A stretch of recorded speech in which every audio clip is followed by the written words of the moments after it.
जय हिंद दोस्तों। Welcome back to the defence Manzil. और ये सेट थ्योरी फंक्शंस और रिलेशन का सेकंड पार्ट है, जिसमें हम कुछ और एमसीक्यू सॉल्व करेंगे जो बढ़िया है, कॉन्सेप्ट बेस्ड है। बिना किसी देरी के शुरू करते हैं। सबसे पहला क्वेश्चन यहाँ पर हमारे पास इसने बोला है what is the range of this function. इस फंक्शन की रेंज बतानी है। सबसे पहले तो ये फंक्शन जो हमें दिख रहा है, हमारे पास फंक्शन क्या गिवन है, y equal to x square upon 1 + x²। इस फंक्शन को ध्यान से अगर हम देखें, देखो x कहाँ से आ रहा है, रियल नंबर से आ रहा है। रियल नंबर के अंदर सारे पॉजिटिव नंबर्स हैं, सारे नेगेटिव नंबर्स हैं, रैशनल हैं, इरेशनल्स हैं, इंटीजर्स हैं, नेचुरल है, होल नंबर है, सब कुछ है रियल नंबर, ठीक।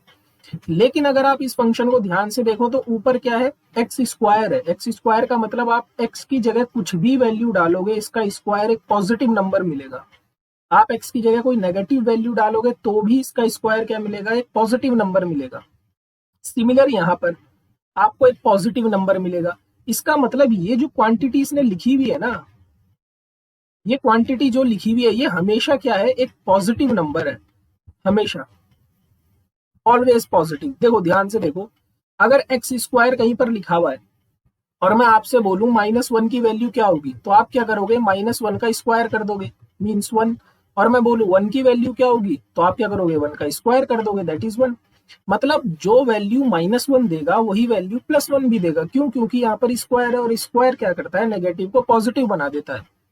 इसका मतलब ये जो एक्चुअल में इसने आर दिया है ना, इस आर में से हम केवल आर पॉजिटिव वाली वैल्यूज ही यहाँ डालेंगे, क्योंकि नेगेटिव डाल के हमें मिलना पॉजिटिव ही है, ठीक है। तो अब इसने हमसे पूछा है what is the range of the function. इस फंक्शन की रेंज क्या होगी, तो हम एक काम करते हैं, सबसे पहले x की जगह 0 पुट करके देखते हैं। जैसे ही आप x की जगह 0 पुट करोगे, y क्या मिल जाएगा, 0। उसके बाद हम x की जगह 1 पुट करके देखते हैं। 1 पुट करो या -1 पुट करो, जो आपकी मर्जी है, तो y क्या मिल जाएगा, 1/2 मिल जाएगा। अब हम x की जगह पुट करते हैं 2 या फिर -2, तो y हमें क्या मिल जाएगा, 4/5।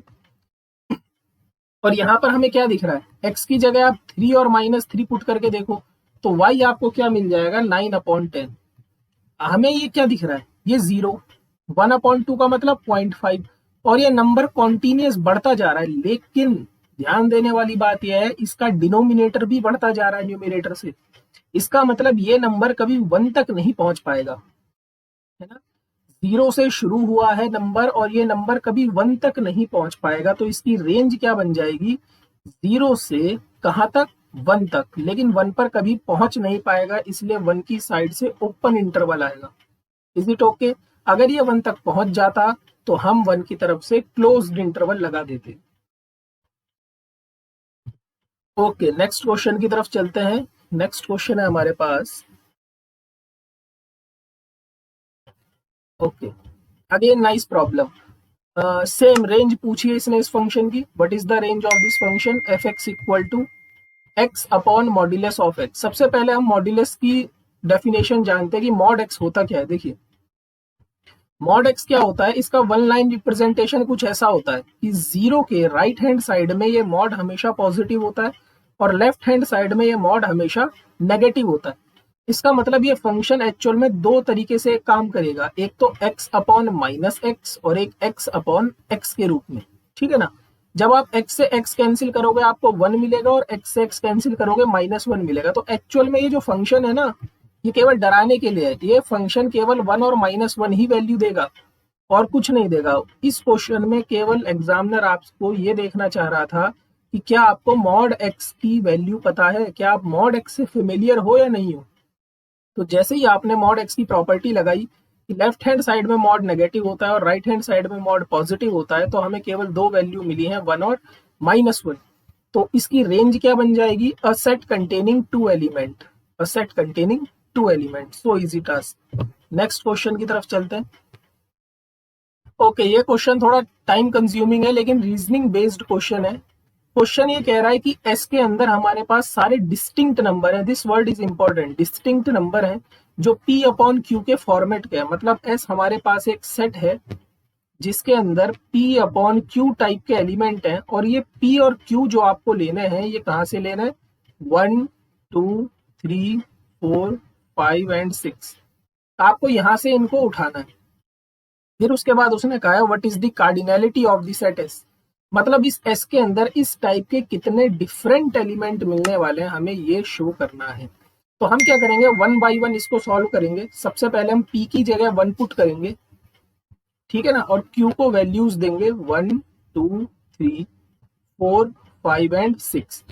तो जैसे ही पी की जगह 1 है और क्यू की जगह यह है, तो हमारे पास इस टाइप के कैसे नंबर्स मिलेंगे, देखो 1/1 1/2 1/3 1/4 1/5 एंड 1/6 ये मिल जाएंगे। अगली बार हम p की जगह 2 पुट करेंगे, तो हम q की क्या क्या वैल्यूज रख सकते हैं।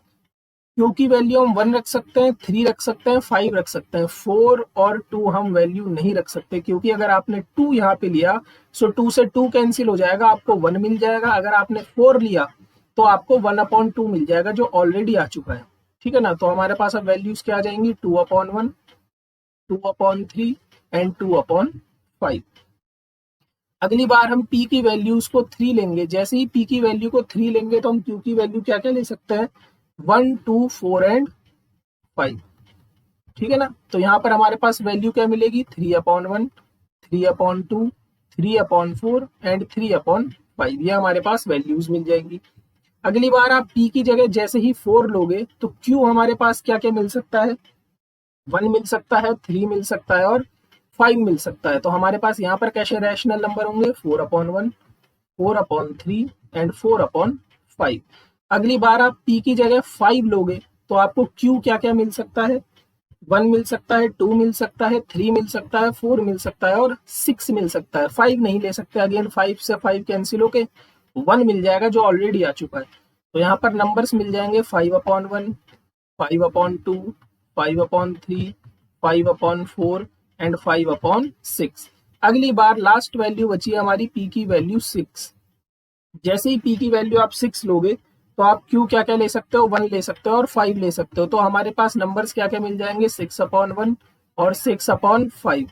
तो अब टोटल नंबर हम काउंट कर लेते हैं। यहाँ पर हमारे पास कितने नंबर्स हैं, पेन चेंज कर लेते हैं, 1 2 3 4 5 6 7 8 9 10 11 12 13 14 15 16 17 18 19 20 21 22 एंड 23। सो हमारे पास टोटल कितने नंबर आ गए, 23।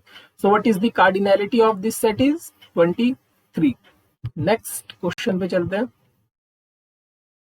Okay, so easy task, if A is a finite set having n element then the number of relation which can be defined in A। सबसे पहले रिलेशंस बताने हैं हमें, कितने रिलेशन आप फाइंड आउट कर सकते हो, नंबर ऑफ रिलेशंस। तो देखो, अगर किसी सेट के अंदर n एलिमेंट है तो इसके कार्टेशियन फॉर्म में कितने एलिमेंट होते हैं, कितने होते हैं, n into n means n² element होते हैं, ठीक है। अगर किसी सेट के अंदर n एलिमेंट है तो उसके कार्टेशियन फॉर्म में कितने एलिमेंट होते हैं, उसके कार्टेशियन फॉर्म में n इंटू एन यानी कि n² एलिमेंट होते हैं।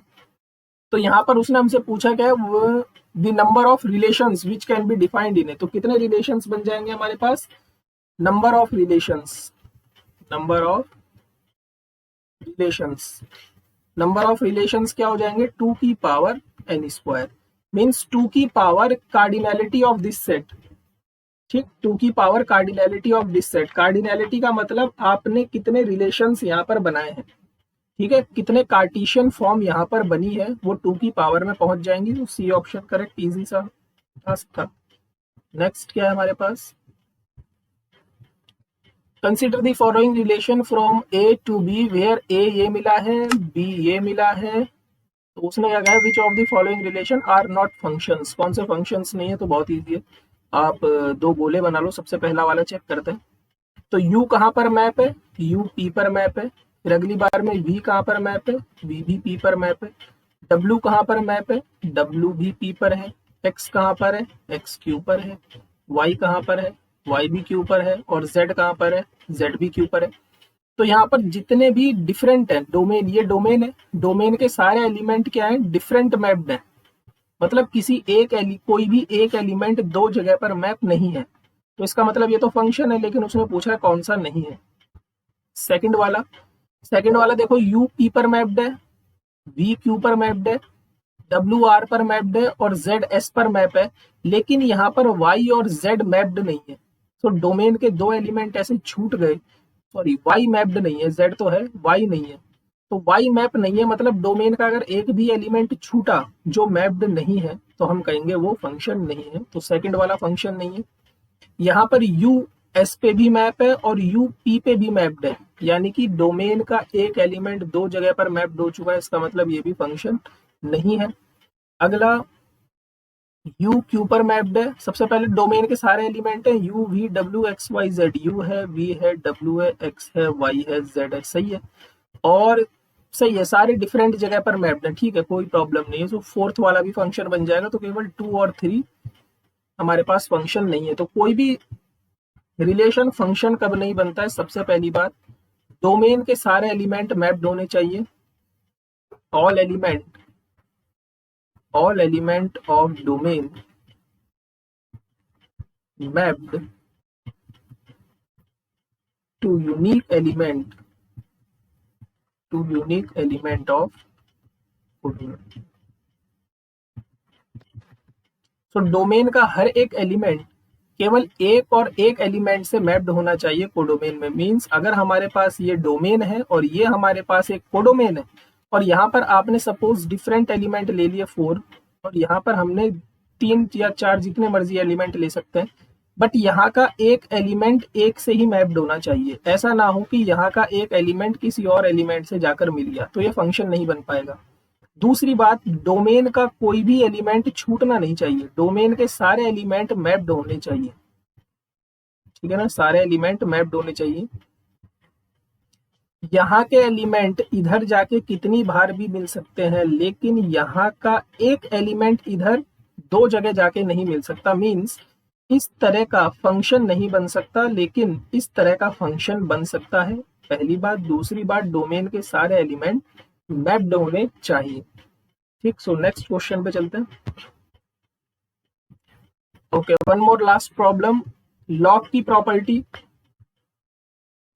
यहाँ पर इसने बोला है what is the value of this, ठीक है, 1 upon log base 2n plus 1 upon log base 3n plus so on plus 1 upon log 100 base. और ये तो यहाँ पर लॉग की प्रॉपर्टी हम लगाएंगे, कौन सी property, log base A B equal to क्या होता है 1 upon log base B A. इस प्रॉपर्टी का यहाँ पर यूज करते हैं, तो ये क्या हो जाएगा, log base n2 plus log base n3 plus so on plus log base n100। अब यहाँ पर सबके बेस सेम है, तो यहाँ पर हम ये वाली प्रॉपर्टी का यूज कर देते हैं। लॉग m इंटू n क्या होता है, log m plus log n। So multiplication addition में डिस्ट्रीब्यूट हो जाता है, सो एडिशन मल्टीप्लिकेशन में डिस्ट्रीब्यूट हो जाएगा। ये क्या हो जाएगा, log base n 2 into 3 into 4 up to 100।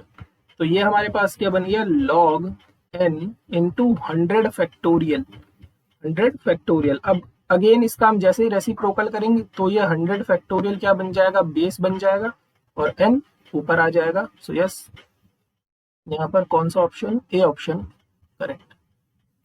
वो नेक्स्ट प्रॉब्लम है नहीं, ये प्रॉब्लम हो गई 2018, 2014, 2013, 2016 और 2015, 2016। So thank you so much, see you soon.